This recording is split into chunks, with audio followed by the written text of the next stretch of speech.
all of a sudden it sounds like Dear Diary, Moody Blues, a song I haven't done a lesson on. I should get to that.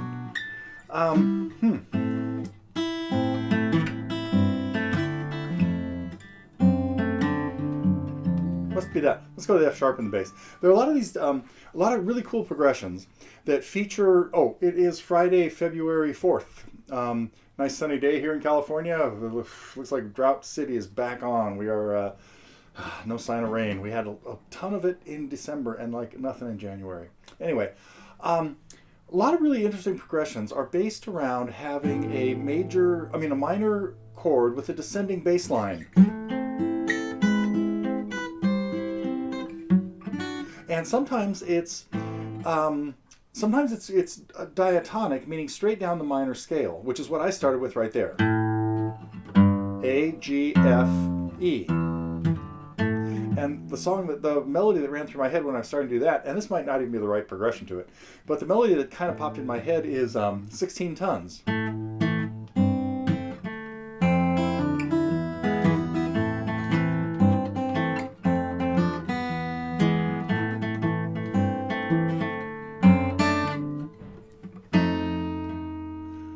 I think in the third line, that sounds better. It went from A to G to F sharp to an F7 because we want to have it the kick back to the A minor from an E chord.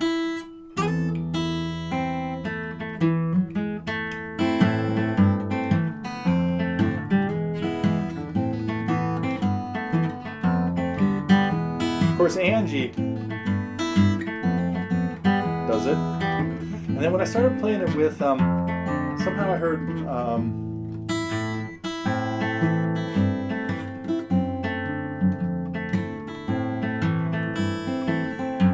when it goes to the F sharp in the bass, it reminded me of Moody Blues, Dear Diary. But it's what we hear in While My Guitar Gently Weeps.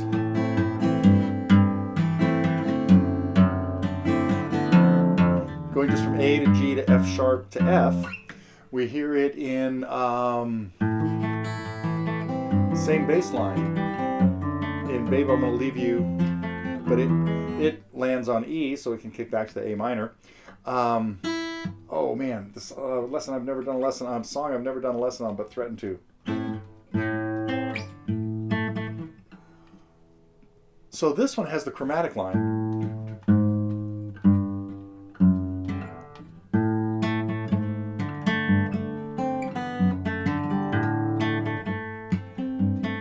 No, it doesn't. That's wrong. Yeah, it does.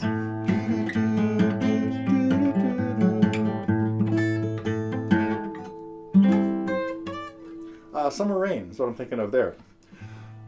I should plan these out better and have like written a script and instead of just thinking out loud. A lot of songs do this in D minor. Great example would be Time in a Bottle. D minor. Chromatic. D, C sharp in the bass, C in the bass, B in the bass. And then it goes diatonically down, meaning following the straight natural minor scale. D. So the first time it was chromatic. Second time it's diatonic. C in the bass, B flat in the bass, then to a G minor of some sort. F, G minor, A finally lands on the dominant chord. Anyway, that's pretty cool, huh? Let's see. I didn't have too many things on my list of things to get to today. I do want to have, want to make sure the Koa members know that next Saturday, the 12th, we're having our Koa Webinar, which is basically a group lesson for whoever shows up from the Koa program.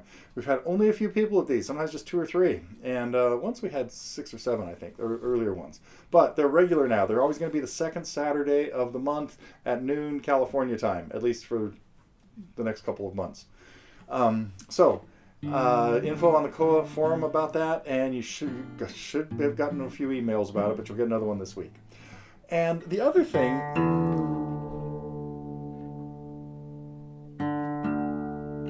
by the way, you're probably wondering why I have the Santa Cruz guitar here again.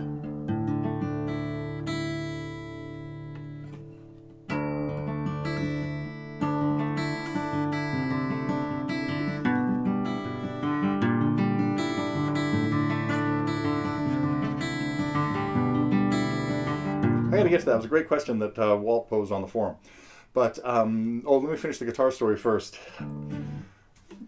Every time I go to change my strings on the Claxton, I hear buzzes. The frets have got some pits in them, and I keep thinking, oh, I got to have the new strings on like right now. And the next time I do this, I got to take the guitar back to its dad to have him mill the frets or maybe replace some or whatever. Got to get it back in tip-top shape. It's particularly not bad. The note that comes out worst first is the D on the 3rd fret of the 2nd string. That just seems to put the most wear and tear on the frets. And a couple times in the past when I've taken the guitar back to Ed, he would just replace maybe 7 frets because those are the ones that seem to get worn out the most, and not have to do the whole neck. So, but he took that over last week. He called me the other day and said, hey, these frets are not in as bad a shape. They don't need to be replaced. They can just be milled, which basically means filing them down a little bit to get rid of the grooves and putting a new crown on them with a nice little special file tool. And so that was kind of good news. But he did also say that the finish is all worn out where my arm touches it, kind of like here. And he says I got to start wearing sleeves or something. I don't know. We'll see. I don't think that's going to happen. But I might start trying to protect the finish of the guitar better. This one's in pretty stunning shape. Especially after the work that Richard did to it a couple of years ago. But, anyway. So this is a good excuse to bring out the Santa Cruz guitar. And I think I started the Whitebird lesson on it that has been delayed.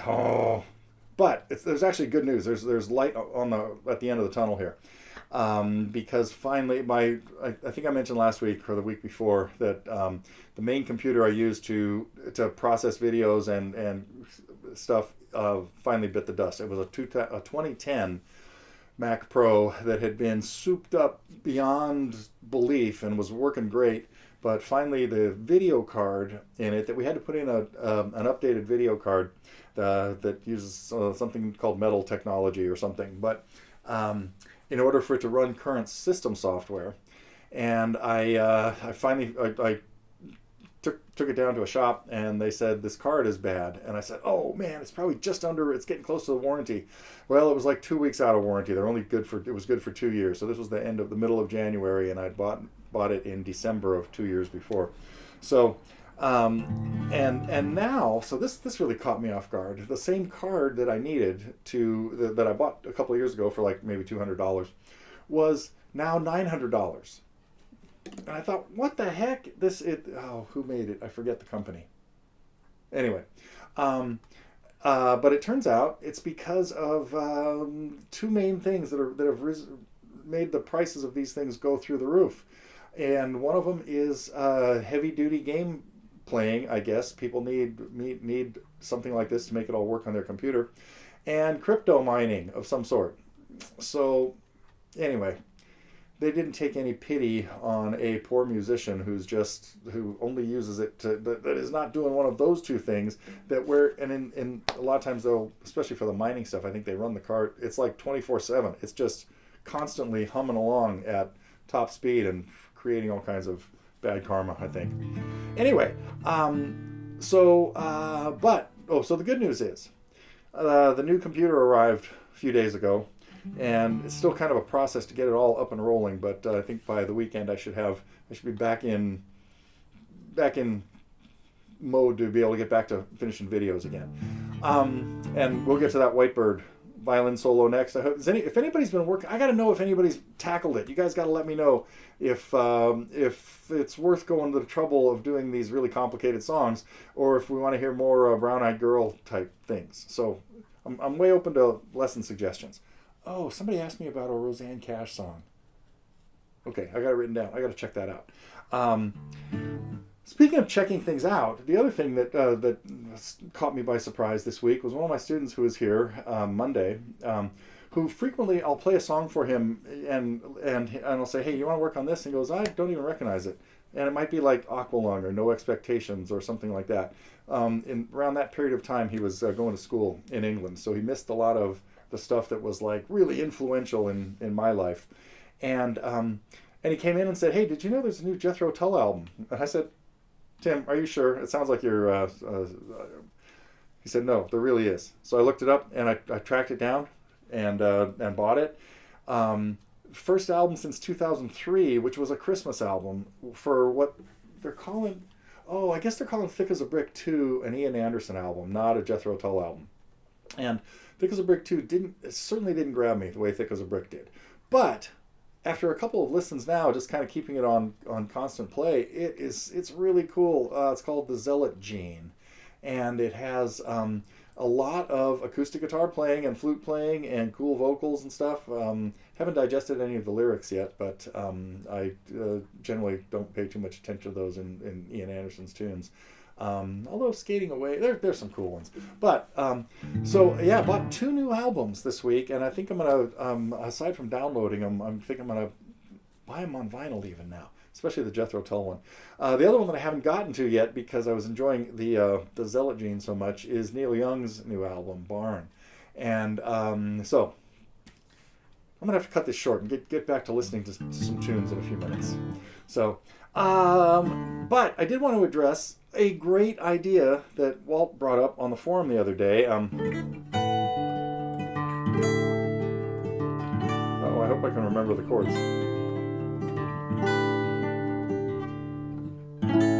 Or is it a D there? It's probably the A. It doesn't matter. And a C, I think. Dear Prudence has a really, consistent bass line, right? We're hearing...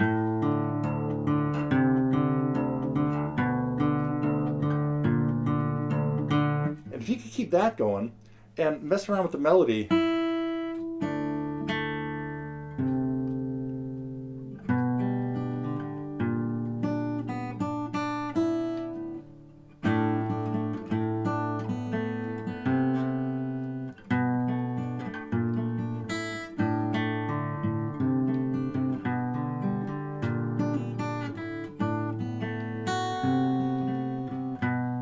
Anyway, so all the melody notes, you kind of have to figure out how you think the melody really went.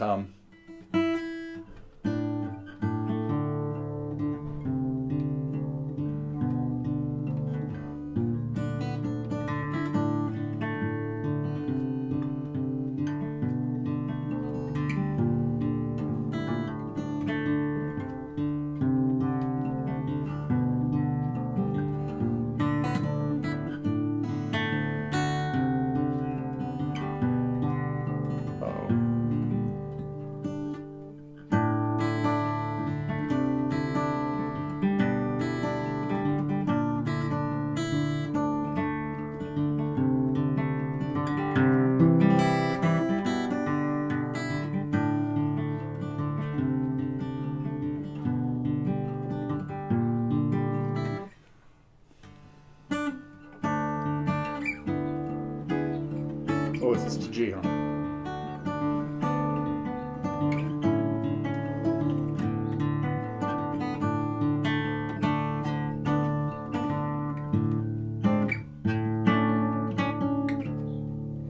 Anyway, I think I might work on that. I might even try to get that together for a lesson for next week. It may not be like really elaborate, but it's going to be a nice little.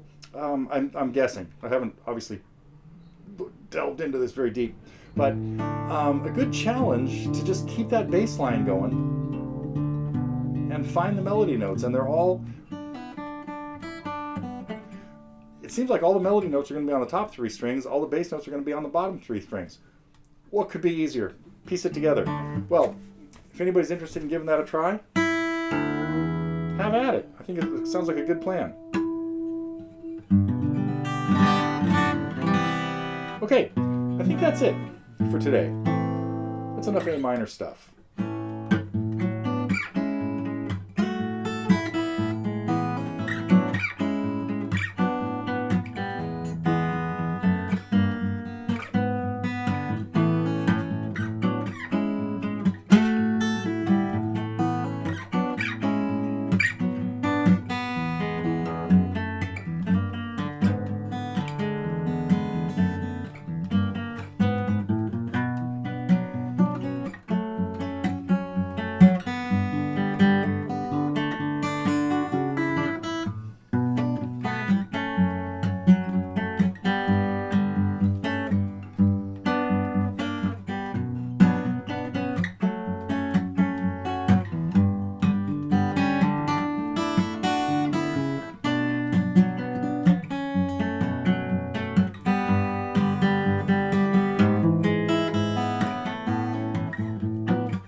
lesson earlier today with one of my students. Some of you know Larry, our videographer from camp. Speaking of camp, we've got a few people signed up now that have never been. They're coming to their first camp. I'm always excited about new campers, and so it's fun talking to people and finding out. So I've had maybe not long, but conversations with them to find out what they're expecting and things like that. So we have room for a few more. We're getting close to about 30 right now. 35 is our cap. So if you're thinking about it, September 12th. But getting back to the lesson I had earlier today, what I was working on with Larry was playing notes on the second and fourth string in sixths in a particular key. So starting with the D and the B, we decided to do it in the key of D, but when you're playing, and if we think of D as the tonic note here, note 1 of our scale, we're adding its sixth, which is B. Now these two notes are not in a D chord. It's not like playing a root and a third. This doesn't have as settled a sound, especially as we start working our way up.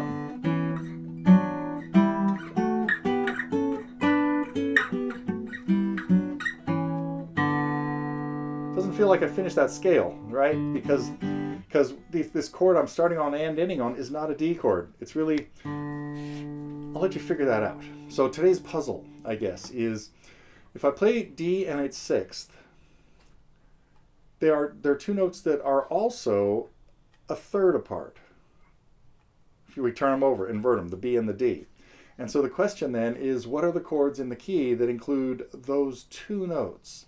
So every pair of notes that are a third apart in a key, let me back up. We're going to turn this into a whole lesson while you're here. What we started with was, if I pick a note out of the key, like B, and the question is, well, how many of the chords in the key have the note B in them? I'll let you think about that for a second. But if you remember that, and we're only talking about triads right now, we're not going to branch out into seventh chords. Well, there's a triad built for every step of the scale, all 7 of them.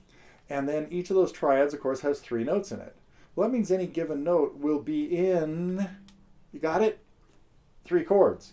It'll have to be the root in one, the third in another, and the fifth in another. Okay. And then, so if I'm trying to find the chords that would have a B in it, one of the chords in the key would be whatever B chord is in the key of D. Well, B is chord 6. You can probably take it from there and figure out what chord we're talking about. Then there would be a chord that would have B as the third. So what I have to do is backtrack and figure out what would be 1 to make B 3. Got it? Okay. Then the same thing again. What would be 1 that would make D, is that the note I'm talking about? B, 5, anyway, 5. I just got lost, I got off track. But anyway, but now if we're talking about a pair of notes, a D and a B, 2 notes that are a third apart, if you turn them over, thinking of B and D rather than D and B, they will be in 2 chords, because they'll be the root and third of one chord and the third and fifth of another chord. So that's what's going on here when we play these 6. Oop, don't play the wrong one, don't forget what key you're in. So anyway, playing 6 up and down the second and fourth strings, you can do them in any key. We could do them in C.